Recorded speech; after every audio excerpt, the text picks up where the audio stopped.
Chinese and African leaders met in Beijing last week to discuss the future of Africa's development, with China pledging $50 billion. Is this part of China's plan to colonize Africa or to lock it into a debt trap? We'll discuss this and more on this week's China Report.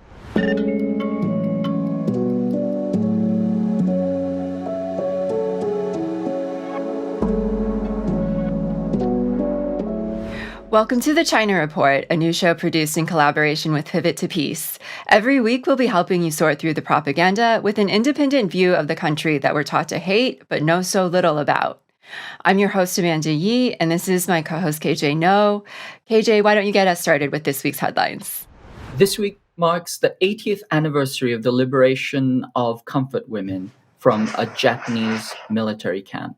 On September 7th, 1944, 80 years ago, the first known liberation of a group of comfort women from a Japanese military camp occurred in Songshan, Yunnan province, by Chinese troops.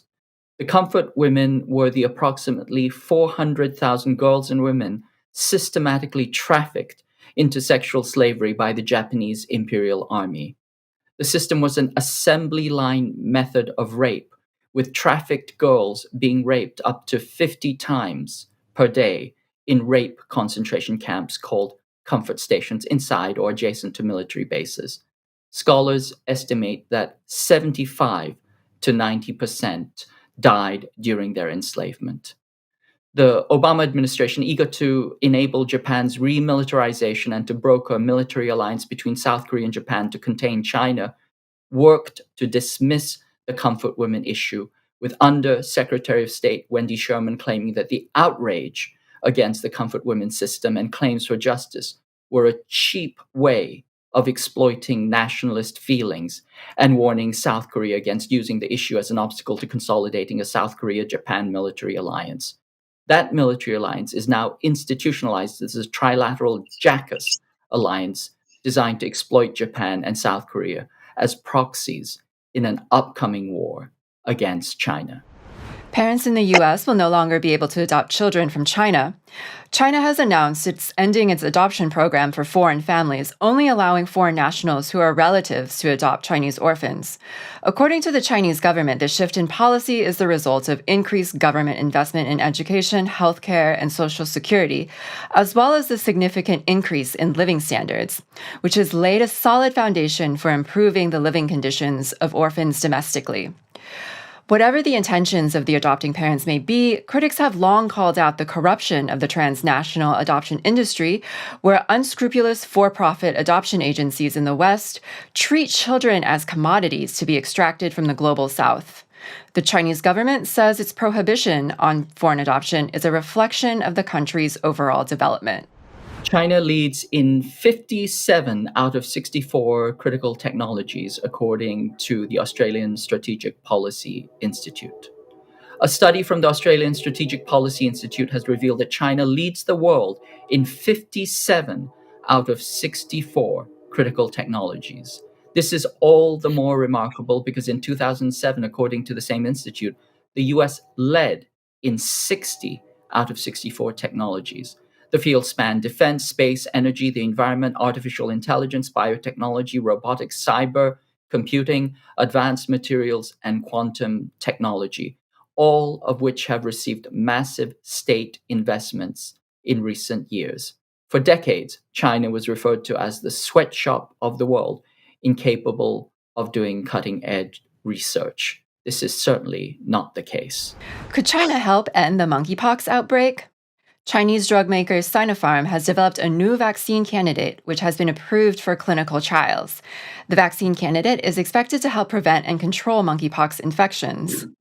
As of the end of July, China had a reported 2,567 confirmed cases of monkeypox, but there is currently no approved vaccine in the country. In Africa, there have been over 17,000 reported cases, with the World Health Organization declaring a public health emergency. Recent outbreaks in Central Africa have seen death rates of about 1% to 3%. Can state-run railways be profitable? Defying the predictions of Western economists that China's massive high-speed rail system makes no economic sense, China's high-speed rail made $239.6 million of profit in the first 6 months of 2024. According to World Bank studies, China's high-speed rail as a whole actually offers an 8% return on investment. China has the world's largest and most affordable high-speed network, 45,000 kilometers, amounting to two-thirds of the world's high-speed rail. Tickets cost approximately 7 cents per kilometer traveled. The US has been trying to build high-speed rail for decades. California's High-Speed Rail Authority was established in 1996 and funding appropriated in 2008, but it will not have any working track until 2030. Currently, the US has only 80 kilometers of functioning high-speed rail between Boston and Washington, D.C. Last week, the 2024 Forum on China-Africa Cooperation Summit, or FOCAC, was held in Beijing, where Xi Jinping and other Chinese leaders met with leaders of 53 of 54 African countries to discuss the future of bilateral relations and Africa's development. The summit concluded with a comprehensive action plan which covers 10 partnership initiatives that address all aspects of modernization in Africa, including trade prosperity, development cooperation, healthcare, rural revitalization, people-to-people exchanges, and green development. To carry out this action plan, China pledged to provide Africa a total of over $50 billion. To discuss the FOCAC summit and what this means for the future of Africa and China-Africa relations, we are honored to have on the show Kambale Musavuli. Kambale is an activist, writer, and analyst with the Center for Research on the Congo-Kinshasa. Kambale, welcome to the China Report. Thank you for having me. Well, Kambale, there's a lot to talk about. Maybe to get started, I just want to get your general impressions of the FOCAC summit. What, in your view, were some of the more significant developments that came out of the summit? And, what does this mean for the future of Africa and China-Africa relations? It's important to contextualize even the meeting. I mean, it's now 24 years since the first FOCAC. In 2000, that's when it started. And it's a moment beyond what even African government will say or China will say. It's a moment where Chinese and Africans are sitting down together to think about what the future should look like. What I appreciate from the Chinese counterpart or the Chinese participants to the meeting is that they are looking at our relations where they say, no matter what happened in China, in terms of the progress in China, it will not happen if Africa doesn't advance. China sees Africa as equal partners. China has advanced tremendously, I could say, in the past 70 years. And they see also what is happening on the African continent. For them being in the 40s and 50s, with a GDP similar or to lower to of some African countries, to today being a country that have eradicated extreme poverty, they are saying that they cannot have this advancement in China without actually bringing their African partners together. So that's how I look at FOCAC. FOCAC is a time of reflection of how we can work together. But this FOCAC is very particular. 53 African countries were represented. And there were major decisions made there where diplomatic ties between China and African countries have been elevated to what they call a strategic partnership. Why is that significant? Today, as we are talking about the fourth industrial revolution, the entire world will come to the African continent. The United States will come, Russia will come, China will come, and so on. But China, when you read the speech that Xi Jinping gave, is very important, right? He's saying that we have been working with Africans for centuries. We've had these bilateral relations with Africans. We have made advancements. But even with our advancement and us working on the African continent, you must make sure that we put people over profit. And it was fascinating to actually hear that a world leader saying that we must put people first in our development, and created a framework of collaboration, increasing the relationship between African countries to China to a strategic partnership, building centers. I think there is a pledge of building 25 African centers, African studies centers, so that they can learn more and understand more the African context. So from the Chinese counterparts, I'm understanding the framework. From the African perspective, we still have challenges for African leaders, particularly participating into that. This is a historical moment, an amazing opportunity to have so much resources provided to the African countries, but we should not forget that on the African continent, we still have class struggle. Mm-hmm. So within African countries, even with the support, Africans themselves have to fight to challenge their compradors, their leaders, to make sure that the development coming in is actually going to affect the lives of the people. But beyond even the comments, one thing to give people clear picture of why China-Africa relation is important. What would have happened to the world, or specifically to the African continent, if for the past 24 years, China was not engaged with the African continent? The railroads, the roads, the infrastructure. I'm speaking to you right now from Ghana. If you go to Spintex, it's a neighborhood here in Ghana. The highway that's being built is by Chinese, right? And when we contrast that with Western development and Western support, what is it that we are getting from them? We're getting GMO seeds. That's not what we need. We're getting NGOs coming and doing programs that is not lasting, that is not affecting tremendously the lives of the people. Infrastructure building on the African continent impact every single African.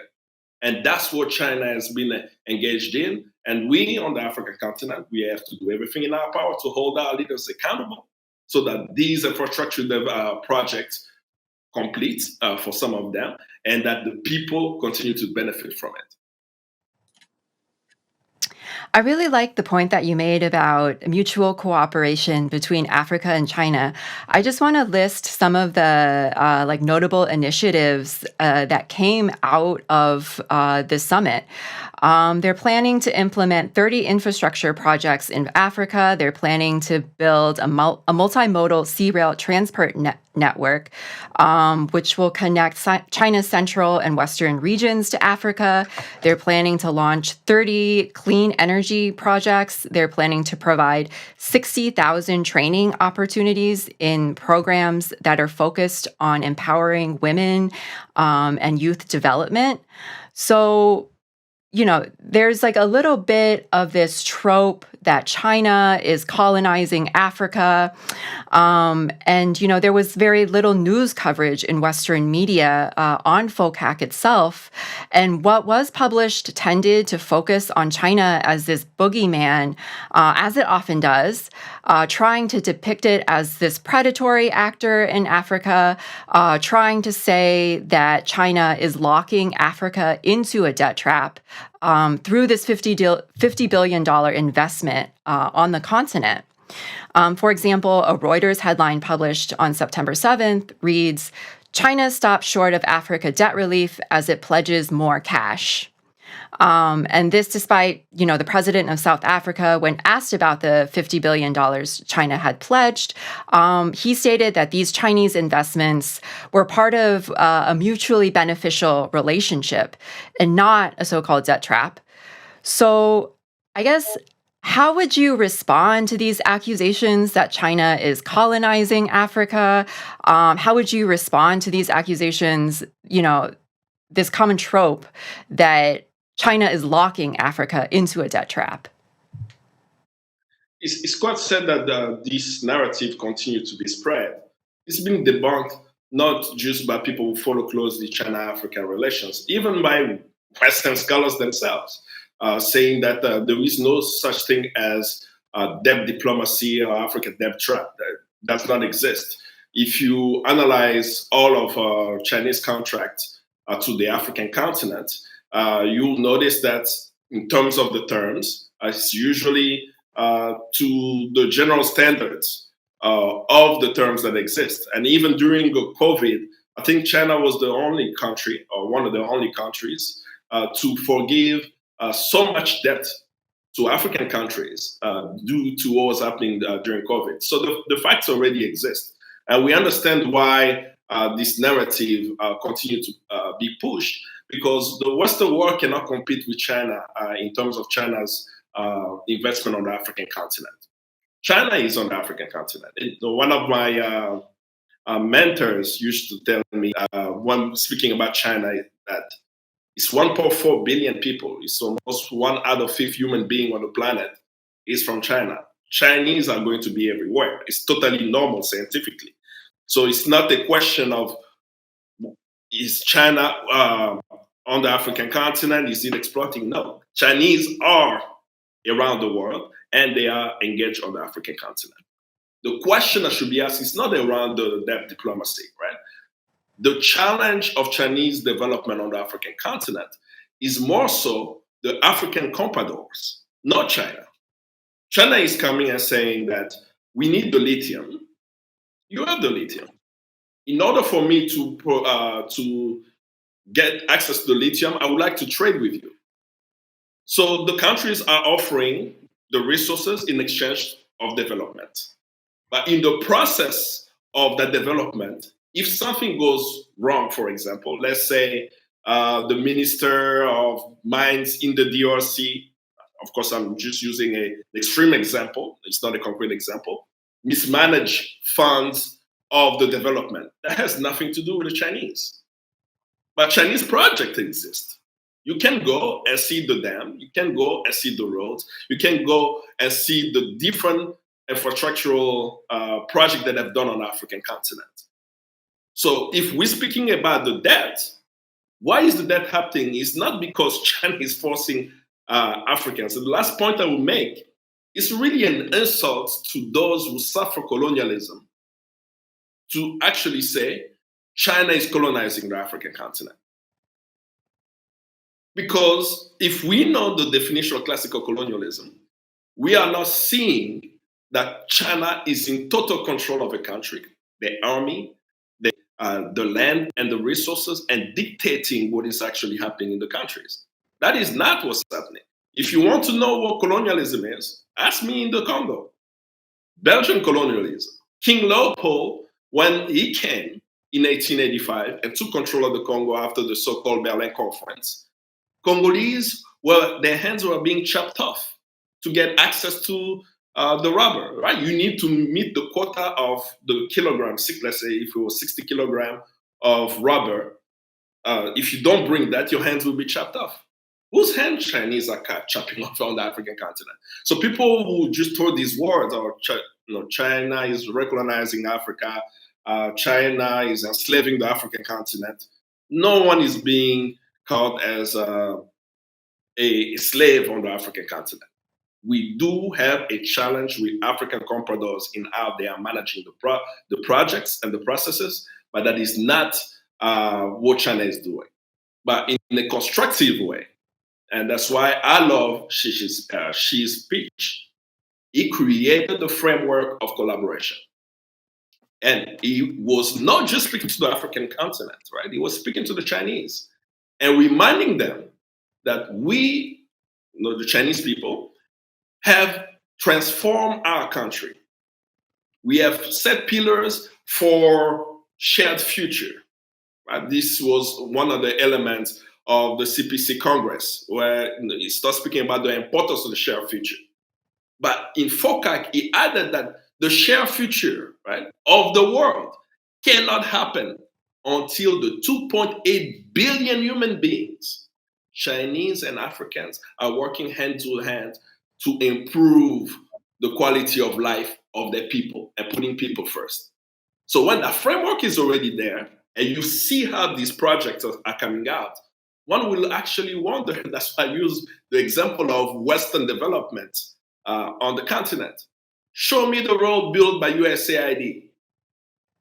Show me the hospital built by Western institutions that is actually affecting the lives. Show me the railroads. I mean, even the railroad that the United States is speaking about lately, the so-called Lobito corridor, that they are revamping, right? And this is, again, an example of how you can compare Chinese development and U.S. development, right? The U.S. is revamping a railroad to get access to Congo's copper, and they are not hiding it. They're actually saying this is what they're doing. But the railroad they are revamping is a railroad that was built by China decades ago. So right now they revitalize railroad to get us to the copper. But that's not what China is saying. China is saying that we need to improve the conditions of the lives of the people. The Western nations, particularly the United States, is saying we need to get access to Congo's copper, and we are going to build the railroad, fix the railroad to be able to get it from the DRC. So I hope that this myth disappears very quickly when people start analyzing what actually China is doing on the African continent, because there are so many facts already on the ground showing that that is not the case. The challenge of Chinese investment, as I've always presented it, is more the African compradors who are mismanaging the project. Kambale, I'm reminded from what you said of what President Xi Jinping, he said, on the path to modernization, no country should be left behind. Let us rally the 2.8 billion Chinese and Africans on our collective path to modernization, to promote the modernization of the global South with China and Africa, and to write a new magnificent chapter in peace, security, and prosperity. I think, as you said, these are really inspiring words, and they remind me also of the work of Leela Watson, the Indigenous Australian activist and academic, who said, if you are here to help me, you're wasting your time. But if your liberation is tied up with mine, then we can work together. And we know that this has always been a mutual relationship. China and Africa worked together for decades. China supported every national liberation struggle. And of course, Africa also militated for China to join the United Nations. And so we can see this win-win development that really allows us to break, the global South to break out of the Western neocolonial plantation. But you still see this kind of ongoing trope, especially among the Western left, where they say that, China is imperialist. China, it's a little bit like the people who say, all lives matter, all imperialisms matter. It's this notion that any kind of challenge to imperialism must itself be imperialist, just as a challenge to racism must also be racist. So I just wanted to get some more of your thoughts about this very, very pervasive trope in the West, among the Western left, and also, what are some of the ways that we can debunk that? You're already doing that with facts, but what are some other ways that we can think about challenging this propaganda trope? I would say to listen to Africans and what they are saying about what China is doing on the African continent. And I'll use another example. Right now in West Africa, a lot of things are changing in West Africa. We have Mali, Burkina Faso, and Niger, 3 African countries who have left a regional body called ECOWAS and are charting a new path of transformation that is inspiring to many of us in West Africa. Why were there coups in these countries, right? When you start speaking to the people on the ground, they tell you it's because of Western imperialism. So here's a definition of the people of Mali, Niger, and Burkina Faso. And then we're going to try to compare it with, is China doing the same thing? Mali, Niger, and Burkina Faso have a problem that the currency in the country, the franc CFA, is a currency controlled by the Bank of France, right? They print it. Not only that, they keep the gold reserve of these countries in the Bank of France. And they determine the value of that currency to the euro. That's what they're using. Is China printing African currencies and keeping Africa's gold in the banks in China. No, that is not happening. Here's a second example of what the people of Mali, Niger, Burkina Faso are saying about Western imperialism, specifically French imperialism, right? They're saying that foreign military bases in their countries where they have no access to is imperialism. They're seeing AFRICOM, US AFRICOM in their countries. They're seeing French soldiers in the country. And they've educated the people of those countries saying that these foreign soldiers are our enemies because they are affecting the sovereignty of our country. Is China imposing its military in Mali, Niger, and Burkina Faso? Because that's the definition that the Africans are using around what is happening there. No. So if I just use that very simplistic example of what we on the African continent are saying, what we're seeing is imperialism, how it's affecting our economy, how it's affecting our military, how it's affecting our sovereignty. And we are fighting to kick out the French military. They closed the U.S. Military base in Niger. They closed the French military base, right? Mali, Niger, Burkina Faso. They are pushing them out. Have they pushed out the Chinese? No. So we know what imperialism is. We do not know what those Western lefts are calling imperialism, but we are in a concrete era where we are seeing how Africa is moving very fast. And we have hope that more and more young people are understanding what is happening in their countries.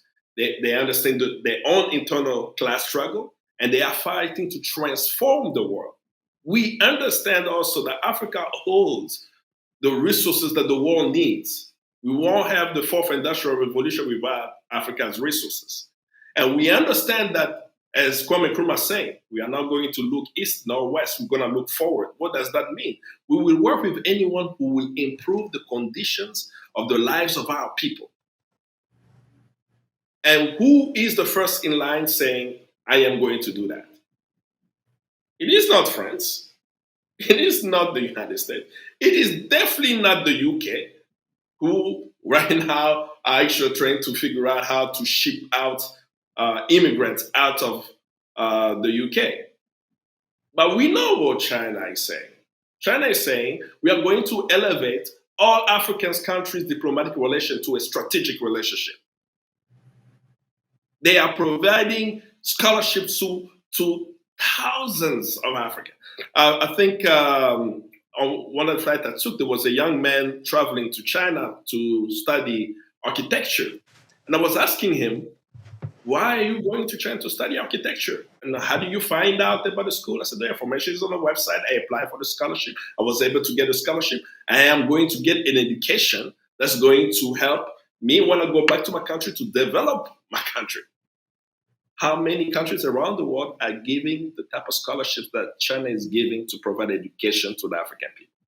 So I'm clear about what China is doing on the African continent. It is not imperialism.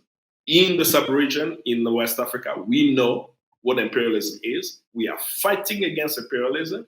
We are closing down the embassies. We are closing down the military bases. And we are saying we Africans have to regain our sovereignty and work with equal partners to transform the lives of our people.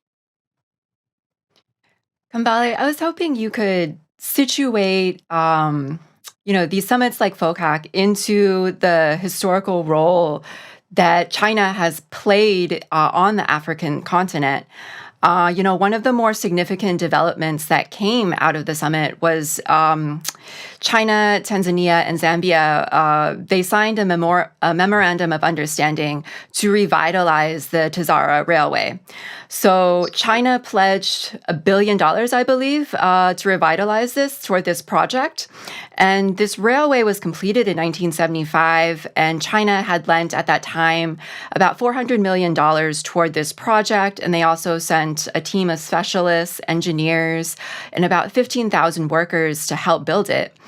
And at that time, it symbolized this kind of third world solidarity and resistance to colonialism. And it was designed to provide African countries this kind of economic independence away from Rhodesia and apartheid South Africa at the time. So I was wondering if you could speak to the significance of, the Tazara Railway, what it symbolizes, and also how do you situate this kind of bilateral cooperation that FOCAC represents with China's historical role on the continent? I mean, the former president of Tanzania, Nyerere, he himself has spoken many times about the importance of these railroads, which actually connected the people of that region, especially in the moment where Africans were uniting to fight the apartheid regime. Let's not forget that Tanzania became a hub of many of the African revolutionaries, going there to be trained. The Dar es Salaam school has had many of the African leaders actually attended who were fighting for liberation of the African continent. And that the railroad helped connect the people of the region. But I will add one thing. It's really important to talk about the past 24 years or the past 70 years. But we have to go back to Xi's speech. China-Africa relation is centuries old, right? We're talking about centuries. But framing it from the moment of 1949 to present is important. So we on the African continent have always had relationship with China in terms of trade. In 2024, as we are looking into the transformation of the world and looking at also what happened in the past, how China was implicated or supported the liberation movement on the African continent. Why did they do that? Because they were also going through their own struggle, right? As they became independent, the revolution took place in 1949. And then looking into the African continent with all these promising young Africans, they understood already in 1949, no matter if we declare the People's Republic of China, if on the African continent people are not liberated, it's not going to go anywhere. And already back then, maybe it's an extreme to make that example, the Wang Yi of the 50s and 60s will be Zhou Enlai, right?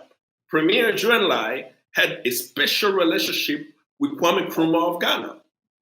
He made many trips on the African continent. He made many trips also here to Ghana. And I think he was also the one who announced to Kwame Nkrumah when he was landing in China that there was a coup against him in 1966.